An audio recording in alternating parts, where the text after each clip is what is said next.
De retour sur le plateau de la tranche info sur Canal 10, place maintenant au focus. Nous sommes jeudi et donc nous parlons anthropologie noire avec notre expert des humanités classiques africaines, Nusire Kalala Omotunde. Bonsoir professeur. Bonsoir. Donc la semaine dernière, on a entamé un cours qui fait office de rappel sur les premiers habitants de l'Europe. Je dirais que je remercie énormément déjà les différentes personnes de la Guadeloupe qui ont été interpellées par la thématique de l'émission, et puis beaucoup de personnes aussi à travers le monde qui m'ont dit que là vraiment l'affaire était carrée, et je voudrais là apporter des précisions supplémentaires. C'est-à-dire que ces Noirs qui étaient en Europe, qu'est-ce qu'ils ont fait? Parce que voilà encore une histoire qu'on n'aborde pas. Durant la préhistoire, donc on va partir vraiment dans la dimension de la préhistoire, tous ces Noirs qui étaient là, pourquoi on ne parle pas de ce qu'ils ont fait, de ce qu'ils ont bâti, de ce qu'ils ont construit? Donc c'est ce que nous allons voir. Parce que vous allez voir que ça a des implications jusqu'à la modernité d'aujourd'hui, puisque s'ils n'étaient pas venus, il y a beaucoup de choses qui n'existeraient pas en Europe. Ça, il faut le savoir. Et leur héritage est toujours là. Et tout le monde peut le voir. Ça, il faut le savoir. Mais leur héritage n'est pas qu'en Europe. Leur héritage est partout à travers le monde. Il est aussi au Japon, il est aussi en Asie, parce qu'il ne faut pas oublier que c'est d'Afrique que l'homme est parti pour pouvoir peupler le reste du monde. Mais manifestement, il maîtrisait déjà les constructions monumentales. Il avait déjà un certain nombre de backgrounds à ce niveau-là. L'orientation aussi solsticiale, ce qu'on appelle les quadrilatères solsticiaux. C'est des monuments qui sont arrimés aux équinoxes et aux solstices. Hein, ça, c'est important de souligner. Alors, la chose, c'est que je voulais montrer aussi que il y a aujourd'hui une certitude, c'est que vraiment les premiers habitants de l'Europe, c'était des Noirs. Hein, vraiment, on ne va pas discuter dessus. On va montrer justement le document de l'homme de Cheddar, parce que c'est le premier document que j'ai amené, et c'est intéressant de voir comment il y a cette difficulté à accepter la sanction de la science. Et les Anglais étaient choqués de leur propre découverte. Très, très choqués. Pas que les Anglais d'ailleurs. Le portrait maintenant de l'ancêtre des Britanniques. Un squelette datant d'il y a 10 000 ans, retrouvé dans le sud-ouest de l'Angleterre, vient de livrer ses mystères. On va retrouver à Londres notre correspondant Loïc de la Mornay. Bonsoir Loïc. Qui se cache donc sous Cheddar Man? C'est le nom que les chercheurs avaient donné à ce squelette. Oui, Laurent, et vous allez comprendre dans quelques instants pourquoi il est surnommé ainsi Cheddar Man. En tout cas, c'est effectivement l'ancêtre des Britanniques. C'est le plus vieux squelette complet jamais retrouvé ici au Royaume-Uni. Il a 10 000 ans, il était déjà connu. Mais ces derniers jours, une nouvelle analyse scientifique vient de bouleverser certaines idées reçues, occasionnant aussi dans le pays une certaine agitation dans les réseaux sociaux avec bon nombre de commentaires racistes d'ailleurs qu'on va vous épargner ici ce soir. Vous allez comprendre pourquoi en regardant cette surprise, une surprise finalement assez logique, dans ce reportage avec Anto Filippi et Blanche Vatone. Une peau noire et des yeux bleus perçants. Étonnés, les Britanniques viennent de découvrir à quoi ressemblait leur ancêtre, l'homme qui foulait le sol d'Angleterre il y a 10 000 ans. Ce sont les scientifiques du Muséum d'histoire naturelle de Londres qui viennent de faire cette révélation et qui ont modélisé très exactement son visage. On n'aurait jamais imaginé ça il y a quelques années encore. Cette combinaison inhabituelle de cheveux bruns, bouclés, presque crépus, avec une peau très sombre et des yeux d'un bleu vif. La découverte du squelette de cet homme n'est pas récente. Il a été trouvé il y a plus d'un siècle dans les gorges du Cheddar, cette région du sud de l'Angleterre célèbre pour son fromage. En 1997, à partir de ce squelette, les scientifiques avaient déjà extrapolé son visage, celui d'un homme du Mésolithique d'une vingtaine d'années, blanc. Mais les chercheurs d'aujourd'hui ont retrouvé un peu d'ADN conservé dans son oreille et avec les progrès du séquençage génétique ont abouti à ce résultat bien différent. Ça ne m'étonne pas, l'humanité a voyagé depuis l'Afrique, donc ça me paraît logique. Ça va contredire ceux qui croient en une pureté. En regardant cette photo, je pense quand même que déjà à l'époque, c'était un immigrant, venu d'ailleurs dans le monde. Je ne pense pas qu'il soit né comme ça, ici à Londres. Selon les scientifiques, Cheddar Man est bien né noir sur le sol anglais. La généralisation de la peau blanche serait intervenue plus tard avec des vagues d'immigration plus récentes venues d'Europe du Nord. Donc c'est beau de voir quand même le déni de se dire voilà. Qui pense que c'est le fruit de l'immigration. Totalement. C'est-à-dire que l'Occident, d'une façon générale, s'est installé dans un mensonge historiographique lorsqu'il s'agit de sa propre histoire. D'accord ? Et c'est là que la chose prend un tournant quand même relativement intéressant parce que il y a beaucoup de travaux de fouilles archéologiques, beaucoup de séquentage d'ADN et des tests ADN qui ont été faits sur des sépultures anciennes. Et donc, les choses remontent à la surface. D'accord ? La première chose qu'on peut aussi notifier, c'est que l'affaire du Jésus aux yeux bleus, c'est une escroquerie. Déjà, parce que les yeux bleus, c'est un marqueur de la variété africaine. D'ailleurs, est-ce qu'on peut voir le document que j'ai amené? Voilà, cette image-là. Eh ben, vous savez, en Afrique et aussi au niveau de la Mélanésie, les îles Salomon, mais vous avez plein de gens qui sont noirs avec les yeux bleus, même les cheveux blonds. Pour un certain nombre, vous voyez, oui. Voilà. Donc, c'est pour dire que la chose, c'est que comment les yeux bleus, qui, les scientifiques le disent, qui étaient un marqueur des populations noires, se sont retrouvés chez les populations d'ascendance européenne. Tout simplement parce que, n'oubliez pas les Yamnaya, ce sont des vagues donc de conquérants, surtout masculins, qui ont pris des femmes sur place. Et donc, comme ils ont eu des enfants métis, c'est à partir de ce moment-là que des marqueurs des gènes des populations noires se sont retrouvés dans les populations blanches. Et on dit que, justement, Napoléon, quand il effectuait justement ses voyages en Afrique et surtout en Égypte, qu'il avait ordonné d'exécuter beaucoup de peuples, justement, avec des attributs qui rappelaient ou qui avaient connotation avec les Blancs. C'est-à-dire que, en fait, sur le principe de ça, il faut savoir que Napoléon, il le dit lui-même, il est pour les Blancs parce qu'il est blanc. Donc, sur la problématique de la confrontation coloniale avec Haïti et autres, il y avait un parti pris. On reviendra d'ailleurs là-dessus parce que ce parti pris-là, il est encore valable aujourd'hui. Le syndrome Toussaint-Louverture. La France est atteinte d'un syndrome qui s'appelle le syndrome Toussaint-Louverture. C'est-à-dire que, à partir du moment où une nation noire dit « je ne veux plus être dans des rapports de vassalité, je veux que nous ayons des relations d'égal à égal », ça vire Haïti, ça vire au Mali, ça vire à la Côte d'Ivoire avec le Paquebot, c'est le syndrome Toussaint-Louverture qui se perpétue. Et ça, je dirais, il y a un moment où il va bien falloir mettre un terme à cela et ramener les gens à la raison. Donc ça, c'est important de le souligner. Mais c'est vrai que Napoléon, la problématique de fond dans laquelle il s'est retrouvé, c'est qu'il avait la preuve que les Égyptiens anciens, c'était des Noirs. Et ça dérangeait. Ça, on ne prend pas suffisamment acte de cette affaire-là. Mais il ne faut pas oublier que c'est grâce à lui qu'on a trouvé la pierre de Rosette qui a permis de déchiffrer les hiéroglyphes et d'accéder à la vérité. Donc ça, c'est quelque chose qui est aussi donc c'est double tranchant pour lui. Double tranchant. Donc ça, c'est quelque chose de très intéressant. Maintenant, lorsque l'Europe est confrontée aux matériaux de la préhistoire, c'est très étrange aussi, parce que j'ai regardé beaucoup de documents. En fait, les gens parlent de choses qui ne les concernent pas. Vous voyez, si on peut voir le document suivant à propos de la dame de Brassempouy, vous allez comprendre de quoi je parle.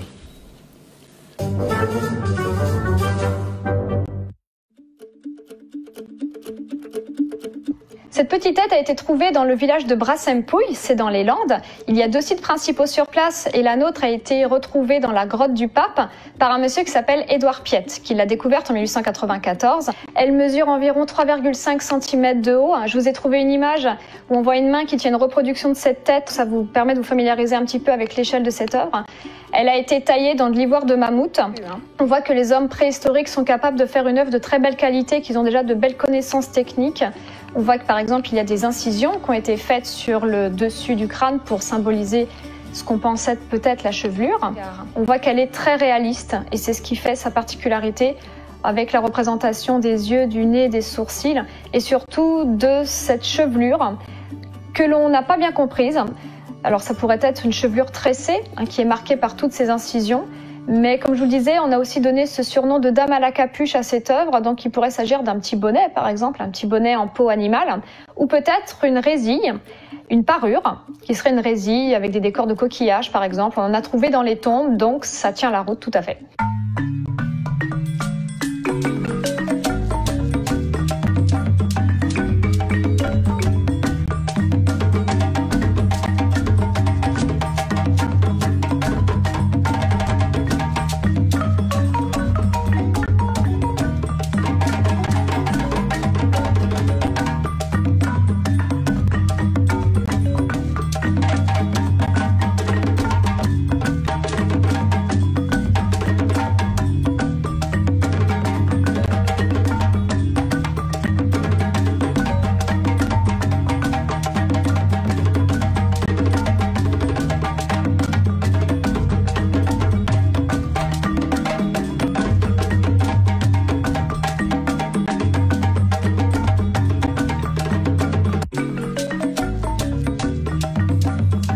Donc ils font mine de ne pas reconnaître les tresses et parlent de capuche. De capuche. Capuche, mais capuche... Et franchement, la statuette, 23 000 ans, c'est pas rien.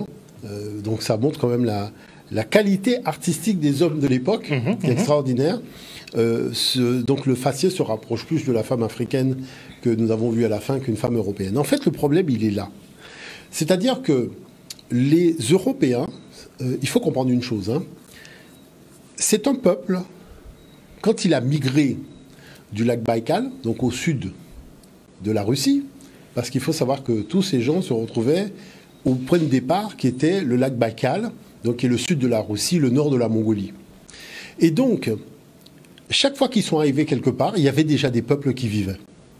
Mais quand ils font des fouilles, là où ils se sont sédentarisés, ils font comme si les peuples qu'ils ont génocidés, exterminés, ils récupèrent les vestiges de ces peuples-là et vont vouloir faire croire que ce sont des vestiges qui les concernent, ils se les approprient, pour se persuader qu'ils sont originaires de cette région-là. C'est-à-dire c'est au-delà du réel. On peut prendre le cas de l'Europe, on peut prendre d'autres cas. Et c'est vrai que c'est très étrange, parce que alors que les annales de l'Europe, notamment au niveau de la Grèce antique, ont expliqué l'invasion donc de l'Europe par les Caucasiens, ont expliqué qu'Europe était une femme africaine, c'est-à-dire que tout a été dit, mais il y avait le contexte colonial, le contexte racial, qui faisait que la vérité était tout simplement prise en otage et qu'il n'était pas possible de dire à l'Européen « voilà ta vraie histoire ». Et donc aujourd'hui, on se retrouve avec des gens qui font des musées, qui vous parlent de choses, mais quand vous regardez le faciès même du personnage, ça n'a rien à voir avec un faciès européen. Ils font des entourloupes avec des histoires de capuches, alors qu'ils ont bien compris que ce sont des tresses, puisque Édouard Piette, lui-même n'était pas dupe. Quand il a fait les fouilles, il a bien vu qu'il avait affaire à des tresses africaines, mais on essaye en fait de raconter une histoire qui est totalement fantasmagorique aux jeunes générations européennes, pour finalement masquer le fait qu'ils sont issus d'une migration très tardive. D'ailleurs, vous avez vu dans le documentaire, le document sur l'homme de Cheddar, on vous a dit que c'est une immigration tardive, parce qu'en 45 000, c'est les premières migrations africaines qui se sont posées, donc les chasseurs-cueilleurs qui se sont posés en Europe. Il y a eu une autre vague de 8 000, et la vague européenne est arrivée en 2500. Et ils ne sont pas arrivés tous d'un seul coup, puisqu'ils sont arrivés, je dirais, par groupes successifs. Donc du coup, ce qui se passe, c'est que c'est très étrange sous cette affaire-là. Et vous allez voir que c'est même un peu nauséabond, parce qu'ils ont essayé de s'acclimater, ou en tout cas de s'accaparer, tous les vestiges des peuples, des populations qui existaient là avant eux. Et c'est pas qu'eux qui font ça. Vous avez en Israël, tout le monde sait que les Cananéens étaient c'était leur territoire, le territoire des Cananéens. D'ailleurs, le texte commence par « va-t'en de ton pays ». Donc, ce qui veut dire qu'il sait qu'il a été chez quelqu'un. Mais on vous raconte l'histoire comme si, voilà, les gens ont toujours été là. Et l'histoire ancienne, l'histoire archéologique, pourtant il y a des musées, il y a des fouilles qui sont faites, tout ça n'est pas mis en avant. Et ce serait valable aussi pour l'Afrique du Nord, ce serait valable pour beaucoup de régions, qui sont des régions issues de peuples qui ont envahi la région, mais ils ne sont pas les autochtones. Alors pourquoi c'est important? Parce qu'on vous dit, oui, on a trouvé un crâne d'homme moderne au Maroc. Mais il n'y avait pas de Maroc à l'époque. À l'époque, c'était que des Noirs qui vivaient là. Donc on va localiser pour donner des précisions géographiques d'aujourd'hui. Mais le fait ne concerne pas le Maroc. Le Maroc n'existait pas à l'époque. D'accord? Donc ça, c'est important de le comprendre. Alors, nous allons rentrer dans une histoire un petit peu particulière qui n'est pratiquement jamais abordée. C'est l'histoire des menhirs, donc les mégalithes. Parce que voilà un art, mais impressionnant, que maîtrisaient nos ancêtres au niveau de l'Europe, mais qu'on va retrouver partout à travers le monde, c'est-à-dire en Chine, au Japon, en Afrique, en Amérique. C'est-à-dire c'est un marqueur de leur présence. Et j'invite les gens aussi en Guadeloupe à faire attention aux rochers, la disposition de certains rochers, parce qu'il faut savoir que les îles ont permis de faire les mesures astronomiques pour construire les pyramides au Mexique. Et donc, à partir de là, forcément, nos îles ont été visitées avant l'arrivée des Amérindiens. Bon, donc ça, c'est important de le souligner. Mais il y a des passionnés. Moi, je voulais qu'on regarde le document suivant, qui est un passionné des mégalithes, d'ailleurs, qui a écrit un livre là-dessus. Prenons le temps de voir un petit peu comment il raconte l'histoire. Roger Joussoum a passé 50 ans de sa vie à la recherche de mégalithes, comprenez des monuments construits à partir de grosses pierres. Ici à Avrier trône le plus haut de la région. Baptisé le roi des menhirs, il culmine à 7,30 m au-dessus du sol. Déjà au 19e siècle, il est appelé le roi des menhirs, appelé aussi menhir du camp de César, parce qu'on pensait qu'il y avait ici une occupation romaine. Et bon, en fait, il n'y a jamais eu d'occupation romaine ici, et le menhir du camp de César n'a aucune raison d'être. Initialement, ce monument était accompagné par 2 autres menhirs. Il faut dire que sur la commune, près d'une centaine de mégalithes a été répertoriés, des sites que Roger Joussoum a compilés dans un ouvrage intitulé Palais et Minges de Gargantua.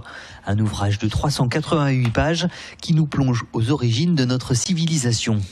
J'ai toujours été passionné par le développement culturel des sociétés et en particulier cette période donc des monuments mégalithiques qui correspond en même temps, en gros, à la connaissance de l'élevage et de l'agriculture dans nos régions. Mais si on fouille dans cette bosse, on va retrouver toute l'architecture, tout le plan du monument. Entre le 6e et le 4e millénaire avant Jésus-Christ, l'homme se sédentarise et délaisse la chasse. Si aujourd'hui on ne sait pas grand-chose de la fonction des menhirs, à part le fait qu'ils représentent la puissance d'un groupe, il en est tout autre des dolmens. Les dolmens angevins, tous, sont caractérisés par une chambre quadrangulaire et un couloir d'entrée limité à 3 pierres. Et les dolmens sont des chambres funéraires, construites avec des grosses pierres, mais pas toujours. Il y a des dolmens qui sont construits avec des pierres beaucoup plus petites. Et surtout, ces dolmens étaient eux-mêmes à l'intérieur d'un tumulus parfaitement construit, avec des façades. C'était des monuments beaucoup plus élaborés que la simple dalle de pierre que l'on voit traditionnellement représentée quand on parle de dolmen. À l'intérieur de ces chambres funéraires, un petit nombre de corps étaient déposés. Les fouilles archéologiques ont permis de mettre à jour ces sépultures et les offrandes qui les accompagnaient. Des découvertes passionnantes dévoilées au fil des pages de ce livre. Ces 3 vases, cette petite vache polie. Professeur. Alors, vous voyez, là, il faut savoir que tout ce dont le monsieur parle ne le concerne pas. D'accord ? Ça ne le concerne pas. C'est-à-dire, ce ne sont pas ses ancêtres qui ont construit ces monuments-là. Il n'est pas concerné. C'est là où je trouve quand même assez étrange que la proportion de chercheurs occidentaux ayant la capacité de dire un minimum de vérité, ça se réduit à une peau de chagrin. Ça, je le dis parce que quand certains viennent en Guadeloupe faire des débats, des conférences dans des salles et compagnie, il y a toujours un moment où je suis obligé de leur rappeler que ça vient du peuple africain. Et comme une chère dame qui a dit « Mais comment je ne l'ai pas dit au début de mon intervention que c'était de l'Afrique ?» Je dis « Mais non, si je vous dis de rappeler au public présent que tout cela vient du peuple africain, c'est parce que vous ne l'avez pas fait. » Vous voyez ? Donc je veux bien qu'on nous parle de management, mais le management, c'est une invention africaine. Parce que si le management n'existait pas, tous ces monuments-là, on n'aurait pas pu les construire. D'accord ? Donc les équipes de travail, toutes ces choses-là, ça vient du continent africain. Et on a des spécialistes en archéologie, des spécialistes de ce genre de choses. Vous voyez ? Donc c'est pour ça que c'est important de le rappeler. Mais le français, finalement, c'est approprié la notion. C'est-à-dire que... Dans Astérix, on voit que... Justement. Obélix qui taille des dolmens. Voilà. Donc c'est pour ça que c'est important de ramener un minimum de sérieux dans le débat scientifique, notamment avec le document suivant que j'ai amené.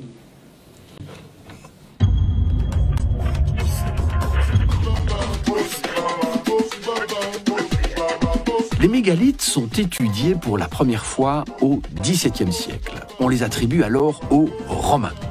Au XIXe siècle, avec la montée du nationalisme, on considère que de telles constructions ne peuvent être que le résultat du génie de nos ancêtres celtes. C'est le début de la celtomania, propagande pour la grandeur celtique, qui transforme les dolmens en autels pour les sacrifices humains. Le mythe a un immense succès. Il est repris dans la littérature par Chateaubriand et même dans un opéra de Bellini.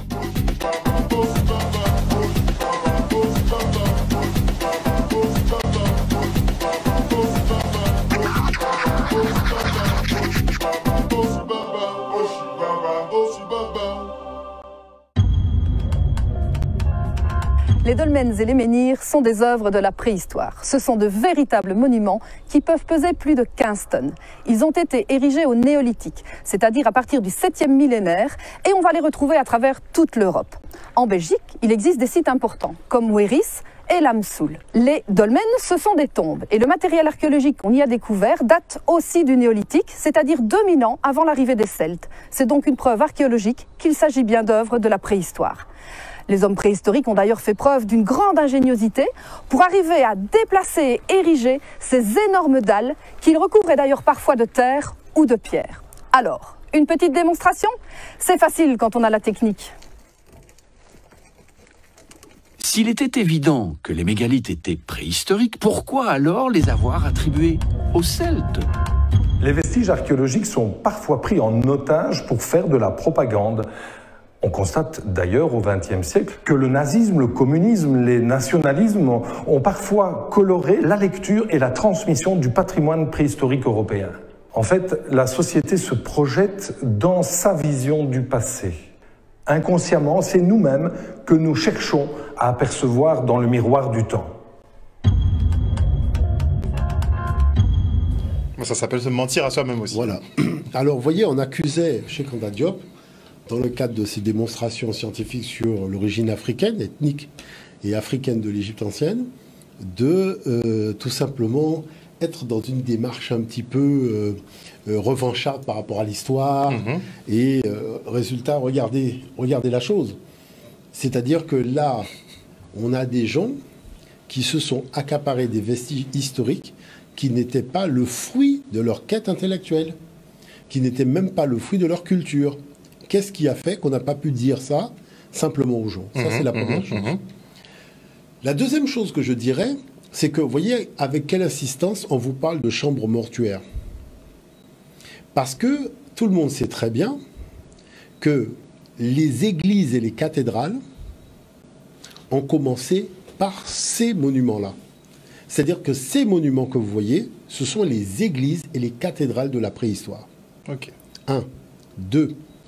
Les églises et les cathédrales d'aujourd'hui ont été conçues sur ces monuments-là. D'accord. D'accord? C'est pour ça que dans les églises et les cathédrales, vous avez une crypte. Et qu'est-ce que vous avez dans la crypte? La Vierge Noire. D'accord? La Vierge Noire qui a une dimension très spéciale, parce que c'est vrai que nous abordons les réalités de l'histoire de l'humanité dans le prisme néocolonial occidental. C'est-à-dire que nous n'avons pas une analyse, je dirais, propre sur la base de la documentation de nos ancêtres sur ces réalités-là. Donc dès qu'on parle de Vierge, on est dans une dimension un peu fantasmagorique, alors qu'il s'agit d'une réalité cosmotellurique qui a pour vocation, à partir de la pierre, de cristalliser de l'énergie céleste et de créer un espace divin dans lequel les gens venaient se recueillir. Et dans cet espace divin, quand les Blancs sont arrivés, qui étaient, il faut le dire eux-mêmes, hein, Madame Noblecourt même le dit, hein, demi-sauvages, hein, vêtus de peau de bœuf, comme dit Jean-François Champollion, ils n'étaient pas sédentarisés, donc il fallait commencer l'œuvre civilisatrice. Et dans cette œuvre civilisatrice, il y avait ces lieux où on emmenait les gens découvrir ce qu'on appelait la spiritualité. Après, on nous a taxé d'animisme. D'accord? Mais en attendant, ils se sont emparés de la totalité de la spiritualité africaine et ils ont créé des catégories pour faire en sorte que nous puissions croire que ce que faisaient nos ancêtres, c'était quelque chose qui n'avait ni queue ni tête et que la rationalité est arrivée par l'introduction de la religion. Or, la religion, il n'y a que les États coloniaux qui fondent la religion. D'accord? Parce que il faut comprendre une chose. La création, elle est multiple et elle est diverse. D'accord? Les feuilles, arrêtez-vous dans un parc, observez toutes les feuilles, il n'y a pas deux feuilles qui se ressemblent. D'accord? Et pourtant, toutes les feuilles sont issues d'un seul et unique créateur. Donc, ce qui voudrait dire, en fait, que la spiritualité, elle n'est valable que si elle conçoit je dirais, la dimension. C'est pour ça que nous parlons de mono-originisme. Donc, c'est-à-dire le lien unique par la diversité. Ça veut dire quoi, le mono-originisme? Ça veut dire que l'Africain n'est ni polythéiste, ni monothéiste, il est mono-origéniste. Ça veut dire quoi, mono-origéniste? Ça veut dire qu'il part du principe qu'au départ, il y a eu un être unique, qui est devenu multiple. Et la somme de tous les multiples nous ramène à l'un initial. Et que sa présence, elle est dans tout. Et ça, c'est important de le comprendre. D'accord? Donc, qui fait que, à partir de ce moment-là, nous allons rentrer maintenant dans ce qu'on appelle la zone de turbulence, avec les documents que j'ai ramenés. On va se quitter pour une petite page de publicité avant, et on revient avec le professeur en plateau. De retour sur le plateau du jeudi Anthropologie, nous sommes toujours en présence de Nusere Kalala Omotunde. On fait un débrief sur l'Europe et effectivement sa création africaine. Totalement. Alors il faut savoir que lorsque les gens parlent de l'Église, lorsqu'ils parlent de la cathédrale, ils sont dans le monde africain. Puisque les premières églises, les premières cathédrales qui étaient construites en Europe, c'était les mégalithes qu'on a vus là. Et la chose, c'est que c'est là où les populations de l'époque se rendaient de manière à pouvoir honorer la divinité et aussi bénéficier des énergies et des ondes positives donc de l'espace qu'ils avaient créé, parce que la dynamique de la roche cristallise l'énergie céleste. Et donc c'est pour cette raison que lorsque vous avez par exemple un bâtiment qui est conçu en métal, le métal ne peut pas cristalliser l'énergie céleste, même si c'est Eiffel qui l'a construit. D'accord ? On se comprend. Avec l'argent des Haïtiens. Voilà. Mais toujours est-il que, parce qu'il y a tellement de choses que les gens ne savent pas, que, en fait, en réalité, c'est la roche qui cristallise les énergies. Donc, la deuxième chose qu'il faut savoir, c'est que l'emplacement est très important. Parce que l'énergie céleste, elle ne vient pas de partout. Il y a des endroits précis où elle se manifeste. Et c'est pour ça qu'avec la roche, on va tout simplement créer un générateur énergétique. Et n'oubliez pas que les cellules humaines, c'est du plus et du moins. Et comme ce générateur, donc nos traditions africaines, on parle de masculin et de féminin, mais c'est la même chose, eh bien, ça permet de régénérer les cellules. Et comme les gens y allaient pour méditer, donc vous verrez que à cette époque-là, les guerres, les conflits, ça n'existait pas en Europe, à l'époque où il y avait donc les populations africaines, puisque ce sont des choses qui sont arrivées après, avec les invasions caucasiennes. Donc ça, c'est important de le comprendre. Donc, si on peut voir le premier document, on va attacher les ceintures et rentrer dans la zone de turbulence. Tout commence, comme souvent, par un questionnement simple. Quelle est la raison de l'emplacement étonnant des petites chapelles auvergnates de Brionnais ou de Saint-Floré, au pied du massif volcanique du Sancy? Ces monuments trônent au-dessus de la vallée. Pourquoi les a-t-on construits en de pareils endroits? Pour la vue imprenable? Pour se rapprocher du soleil? Et s'il existait une toute autre explication? Et si ces chapelles avaient été construites sur l'emplacement de monuments encore plus anciens, comme les dolmens ou les menhirs par exemple? En s'appuyant sur les principes de la première architecture monumentale découvert par Howard Crowhurst, chercheur britannique vivant près de Karnak, Quentin Leplat nous partage dans son film ses dernières découvertes, dont une première constatation de taille. L'emplacement des mégalithes dans la région n'a pas été choisi en vain. Au contraire, leur implantation résulte d'un plan extrêmement bien pensé, où il semble qu'aucun détail ne fut laissé au hasard. L'organisation spatiale des dolmens et des menhirs sur tout le territoire repose sur des principes géométriques simples, mais d'une très grande finesse. Et le niveau de précision avec lequel ces constructions furent réalisées dépasse celui des scientifiques du XIXe siècle.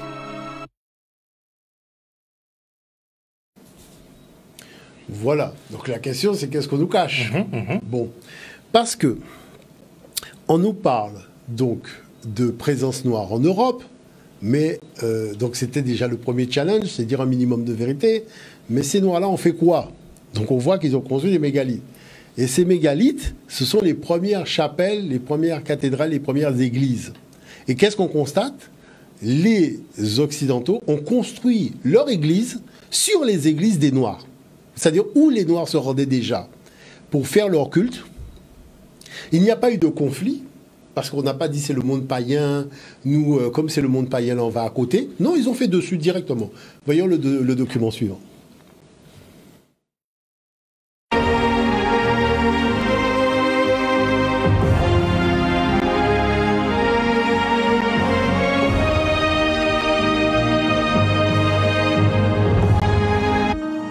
Les Vierges noires, à l'inverse, symbolisent la mort et la transformation.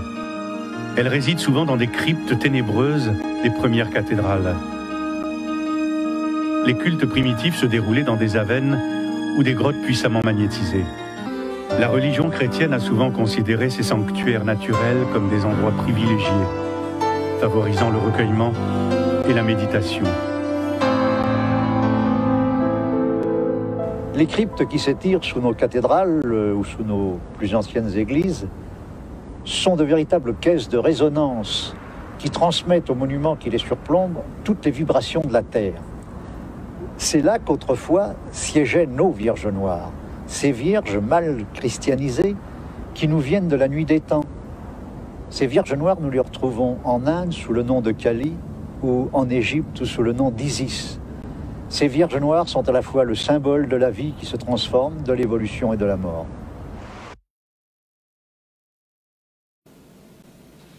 Voilà, donc on commence à remonter à la surface des informations qui sont sur une méga super grosse couche.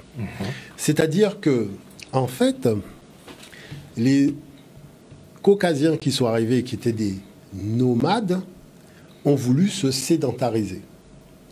Et un nomade ne peut pas se sédentariser s'il n'y a pas de population sédentaire sur place. Parce que le rythme de la vie d'un sédentaire, ce n'est pas la même chose que par rapport à un nomade. Hein? Donc, par exemple, l'agriculture, ce n'est pas un nomade qui va apprendre l'agriculture à quelqu'un, il ne sait pas ce que c'est, puisqu'il se déplace tout le temps. Vous voyez, s'il arrive devant un manguier, il n'y a pas de mangue, pour lui, c'est juste un arbre. Tandis que le sédentaire sait que c'est un manguier et que la saison des mangues va arriver à telle période.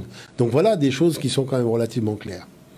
Donc à partir de là, cette société donc caucasienne qui va décider de se sédentariser dans l'espace du continent européen va prendre pour modèle les Noirs. Et je vous montrerai d'autres documents encore, c'est au-delà du réel. Va prendre pour modèle des Noirs dans leur tradition spirituelle. Et ils vont essayer de comprendre quel est le lien entre l'homme et le divin. Mais je rappelle qu'à l'époque, dans la tradition qui était là, la femme n'était pas sortie de la côte de l'homme. D'accord ? Parce que ce genre de délire, les sédentaires ne savent pas faire ça. Parce qu'ils respectent le féminin dans la création. Parce que c'est le féminin qui crée le masculin ne crée pas le féminin. Donc il faut que le masculin aussi se calme dans ces délires fantasmagoriques. Et donc à partir de ce moment-là, les lieux, à cause de la charge, vous voyez, on a parlé de magnétisme, à cause de la charge énergétique du lieu, le lieu est devenu un lieu sacré. Le lieu sacré, c'est un espace dont l'énergie cosmotellurique fait monter en vibration l'espace. Donc les ancêtres savaient déjà localiser localiser les lieux. L'homme étant de matière et d'esprit, vous ne pouvez pas aller célébrer la divinité sur un lieu où l'énergie est à peine, je dirais, au-dessus de la matière ou dans la matière. Donc, les ancêtres choisissaient des lieux où la vibration était carrément céleste, c'est-à-dire qu'elle était au-dessus du sol. Et pour maintenir cette vibration au-dessus du sol, on mettait des pierres et la dalle. Et donc cette dalle-là faisait que le lieu devenait une caisse de résonance pour l'énergie céleste qu'il y avait dans le lieu. Donc, est-ce qu'on peut voir le document suivant? Parce que ça peut être très intéressant pour la poursuite de la discussion.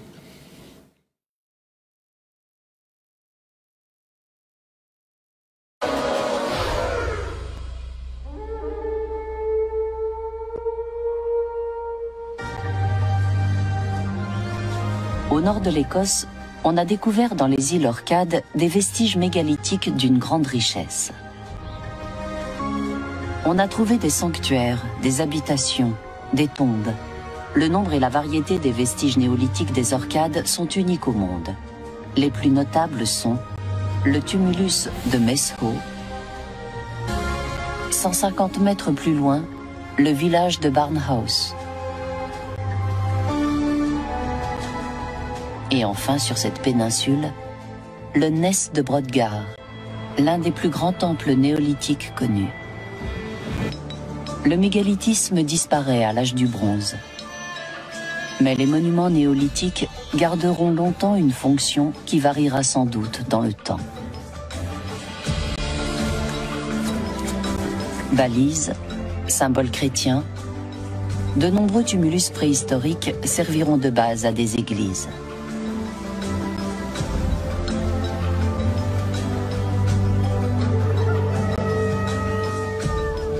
De nos jours, les églises, les mosquées et les synagogues ont remplacé les temples de nos ancêtres.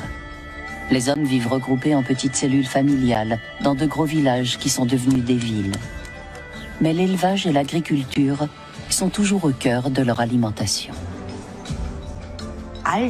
Tous ces aspects de la vie des hommes néolithiques sont présents dans nos sociétés modernes, davantage que nous ne pouvons l'imaginer. Donc il n'y a pas qu'en Europe, hein, finalement. Voilà, donc là ça devient très intéressant. Parce qu'on a en fait un cirque Zavata qui s'est amusé à ternir l'image du monde noir, en masquant le fait que c'est au contact des Noirs qu'ils ont découvert Dieu, la spiritualité, le temple, l'espace sacré, d'accord? C'est en présence des Noirs. Et donc, c'est pour cette raison que les configurations des églises, des mosquées, des temples, des synagogues, tout ce que vous voulez, ne font que reproduire les temples mégalithiques. Toujours avec la pierre, puisque nos ancêtres ont expliqué que la pierre permet de garder une très bonne fréquence vibratoire, une bonne résonance pour l'espace du lieu, parce que je rappelle que l'homme est matière et esprit. Donc il y a des activités dans lesquelles l'énergie, il va la faire dans l'énergie de la matière, mais lorsqu'il s'agit de la spiritualité, il faut aller dans un lieu où l'énergie est supérieure à la matière, d'où le temple mégalithique. La chose qui s'est passée, c'est qu'avec l'arrivée des Caucasiens, vous avez vu, on vous dit à l'âge de bronze, tout ça a arrêté. Donc tout ça s'est arrêté parce que la violence est arrivée dans cet espace de quiétude. Et dans cette violence-là, il fallait quand même tout simplement s'humaniser. Et les éléments, et c'est pour ça que je dis que la civilisation européenne, c'est une civilisation qui n'a... C'est-à-dire la culture n'a jamais existé. Pourquoi c'est une culture qui n'a jamais existé? Parce qu'elle s'est focalisée sur les traditions des Noirs qui vivaient sur place. Et jusqu'à l'Amérique ne fait que prendre la tradition des Noirs. N'oubliez pas que lorsque les gens disaient que Obama c'est le premier Noir à la Maison Blanche, il ne faut pas oublier que Narmer, le souverain de l'Égypte, qui a unifié la Haute et la Basse Égypte, le palais qu'il a construit à Men-Nefer s'appelle Inech-Eb. Inech-Eb, ça veut dire le palais blanc, la Maison Blanche. Et pourquoi blanc? Parce que construit avec du calcaire blanc. C'est là que les Américains ont pris ce concept-là pour faire la Maison Blanche. Donc on ne peut pas prendre un concept africain et venir se moquer des Africains derrière. Parce qu'il y a quelque chose quand même qui est nauséabond, c'est l'ignorance des deux côtés. D'accord? Est-ce qu'on peut voir le dernier document? Parce que ça donne le là justement au niveau de cette rupture historiographique. Partout, le néolithique a sans doute été une ère assez paisible, marquée par la construction de monuments en bois, mais surtout en pierre. Les premières traces de guerre sont postérieures.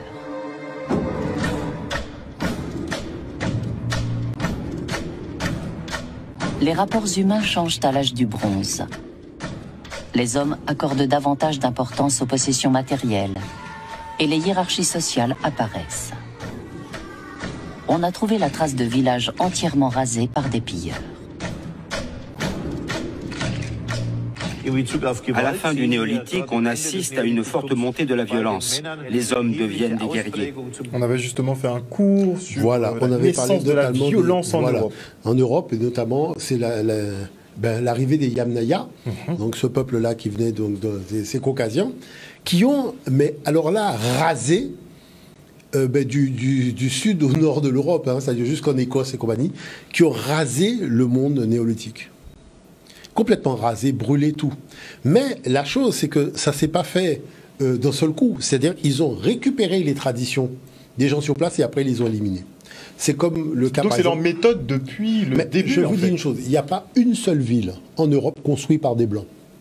Toutes les villes existaient avant. Donc leur procédé, c'est toujours venir, prendre la connaissance. Je vous dis que voilà, toutes les villes existaient avant, mais quand vous vous sédentarisez, vous avez besoin d'un corpus de connaissances.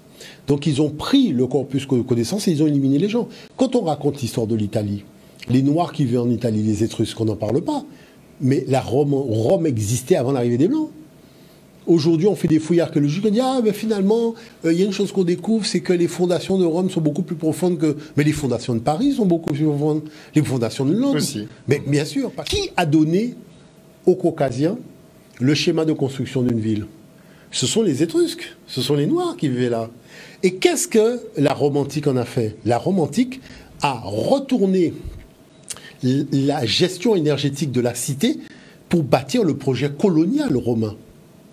Et pourquoi les gens se revendiquent de la Rome antique? Pourquoi pour l'Europe, c'est important de se revendiquer de la Rome antique? Parce qu'il y a des savoirs colonisés qui viennent des traditions noires, qui ont, en voulant permettre une humanisation des Caucasiens qui arrivaient, puisqu'ils ont bien vu qu'ils avaient affaire à des ordres déchaînés. Mais ils ont essayé, ils ont tenté en tout cas, de les civiliser, même si jusqu'à aujourd'hui la greffe n'a toujours pas pris, d'accord? Parce que je peux vous raconter une anecdote. Je suis rentré dans une librairie, j'ai demandé un livre de sagesse européenne. Alors le monsieur ne comprenait pas très bien. Je lui ai dit, est-ce que vous avez un livre de sagesse indienne? Il m'a dit, oui, on a le livre de sagesse indienne. Est-ce que vous avez un livre de sagesse africaine? Oui, voilà, le livre de sagesse africaine, oui. Bon, est-ce que vous avez le livre de la sagesse européenne? Il me dit, non, celui-là, il est à l'imprimeur. Toujours. Depuis 2500 ans. Celui-là est à l'imprimeur. Donc ça veut dire, parce que quand vous prenez des ouvrages comme la Bible n'a pas été écrite par les Occidentaux. Hein. Clairement. Bon, donc il faut être sérieux. Il ne faut pas oublier que Biblus, c'est un mot qui a été utilisé au 5e siècle lorsqu'ils ont vu les textes sacrés sur papyrus.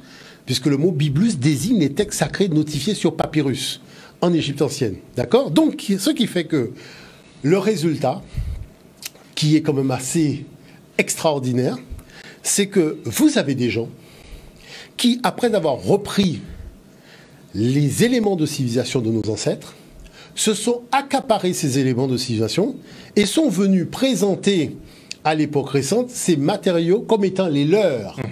Est-ce que vous comprenez? C'est-à-dire, nous, quand on a été à l'école, on nous a dit que tout cela, c'était du ressort de la culture et des savoirs de l'Europe. Et que l'Europe, qui avait donc récupéré ces savoirs-là, avait tout simplement pris là son côté un peu hégémonique, en disant, mais regardez ce que nous avons accompli. Donc c'est normal qu'on a inventé les maths, on a inventé l'écriture, on a fait les mégalithes, on a fait tout ça, les cathédrales et compagnie. Donc c'est normal que nous prenions la gestion du monde. Qu'est-ce qu'on découvre? Que tout est faux. Tout est faux. Il n'a pas inventé les mathématiques. D'ailleurs, il n'en a jamais eu, puisqu'il a récupéré les mathématiques. Hein. Il y a le professeur donc, du Canada qui a montré les chiffres alphanumériques, ça vient de l'Égypte.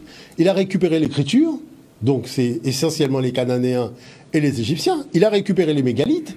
Il a récupéré la spiritualité. N'oubliez pas que tous les pères de l'Église, Origène d'Alexandrie, Alexandre d'Alexandrie, Clément d'Alexandrie et compagnie, Alexandrie, c'est en Égypte. Et qu'est-ce qu'il y avait en Égypte? Les Noirs. Ah ben, il y avait surtout la bibliothèque d'Alexandrie. Ouais, oui. Ils ont brûlé aussi, d'ailleurs. Donc, ils ont brûlé après avoir copié dans leur langue nos textes. Donc, en fait, la chose, c'est, voilà là où nous en sommes. Est-ce que l'Europe, avant de disparaître, puisque de toute façon, les civilisations doivent disparaître, c'est pas, je dirais, c'est pas machin, hein, c'est le cycle des choses, pourrait un jour écrire un livre d'histoire qui raconte sa vraie histoire, c'est-à-dire arrêter de fumer et vraiment s'asseoir et raconter la vraie histoire. D'accord? C'est-à-dire au moins faire ça, quoi. Je dirais devant l'œuvre du temps, puisque de toute façon, tout est en train de remonter à la surface. S'ils ne le font pas, d'autres le feront. C'est ça. Cas. Donc, je dirais qu'un minimum. Mais j'apprécie un livre, un dernier ouvrage sur les Homo sapiens qui a été rédigé récemment sur l'histoire de l'humanité, dans lequel l'auteur dit, hein, c'est un juif, hein, mais il dit quand même que la spiritualité la plus aboutie dans l'histoire de l'humanité, c'est l'animisme. Parce que tous les autres sont des générateurs de conflits et coupent l'homme de la nature. Tandis que les autres intègrent l'homme dans sa dimension, dans sa relation avec la nature, et créent vraiment une osmose spirituelle entre le créateur et ses créations et sa créature humaine. Donc ça, il ne faut pas l'oublier. Et une petite réflexion justement avant de se quitter. Dernièrement, puisqu'on fait les émissions régulièrement, je repensais à un dessin animé de l'époque, c'était Rahan. Oui, totalement. L'enfant des âges farouches. Totalement. Et effectivement, en me remémorant, je me dis, mais c'était la représentation donc, du caucasien, donc le blond finalement. Oui, en Afrique, mais qui court partout. Il était à la recherche de la tanière du soleil. Je vais vous dire une chose. Mais il croisait des villages où il y avait des noirs. Voilà, mais je vais vous dire une chose. Moi, à l'époque, j'étais gamin. À Moule, le dessinateur de Rahan était en train de dîner dans un restaurant où ma mère connaissait la dame d'ailleurs qui connaissait le restaurant. Et la dame qui tient le restaurant vient vers moi et me dit « Ouh là là, on reçoit aujourd'hui quelqu'un d'intéressant et d'important, c'est le dessinateur de Rahan. » Alors moi j'étais gamin, j'ai dit quoi? Donc j'ai pris une feuille de papier et je lui ai dit « Mais vous êtes le dessinateur de Rahan ?» Il me dit « Oui. » J'ai dit « Voilà une feuille dessinée Rahan. » Et il a dessiné Rahan. Alors là, quand j'ai vu ça, j'ai dit « Non, là par contre, c'est pas une blague, c'est vraiment le gars. » Mais la chose avec les Tarzans, les Amblas, toutes ces choses-là, c'est que, vous savez, ce qui est très étrange, c'est que la jeunesse européenne n'a pas été autant impactée par ces bandes dessinées que nous. Parce que nous, ça rentrait dans le projet colonial, donc on nous faisait bouffer ces trucs-là. Alors que quand vous alliez dans d'autres latitudes, vous vous rendez compte que les gens lisaient Tintin et Milou, enfin c'était autre chose. Donc on voit bien qu'à travers ça, hein, les Amblas, les Rahans, tout ça, il y avait le fait d'enfoncer dans nos cerveaux encore de jeunes enfants un projet colonial qui reposait sur le mensonge. Et c'est à partir de ce moment-là, moi j'ai toujours pris ma soupe un peu froide, je me suis dit, bon, comme il y en a un qui joue à Batman et à Superman, tout vient de lui, il a tout inventé, eh bien tout simplement, on va prendre le temps de remonter chacune de ses inventions pour voir est-ce que c'est vraiment lui qui est à l'origine de cette invention. Et qu'est-ce qu'on découvre? On découvre qu'avec les fouilles archéologiques, avec les matériaux qu'on a aujourd'hui, et puis l'ADN, tout ça, on se rend compte qu'il a menti du début jusqu'à la fin. La chose est très simple. Mensonge. Quand est-ce qu'il va commencer à dire un minimum de vérité? On attend. Vous voyez, c'est ça. Parce que ça crée un malaise. Moi, je vois bien, les chercheurs qui interviennent dans les documentaires sont mal à l'aise. Parce qu'ils savent très bien. Il y a des fois, il y a des colloques, on se rencontre, on discute, on parle. Il sait très bien que ce matériau ne le concerne pas. Mais il est dans une situation où il va présenter un matériau comme si ça descend. Donc surtout nos ancêtres. Mais tes ancêtres n'étaient pas là à l'époque où le gars il faisait ça. À moins qu'ils reconnaissent que leurs ancêtres étaient noirs. Alors qu'ils disent simplement, non mais c'est carrément une autre branche. C'est-à-dire qu'eux, ils sont arrivés très récemment. Donc, ils ne peuvent pas revendiquer des matériaux qui étaient là des milliers d'années avant eux. Merci, professeur, pour ce nouveau cours. On se retrouve jeudi prochain pour un nouveau Jeudi Anthropologie. Passez une bonne soirée sur Canal 10.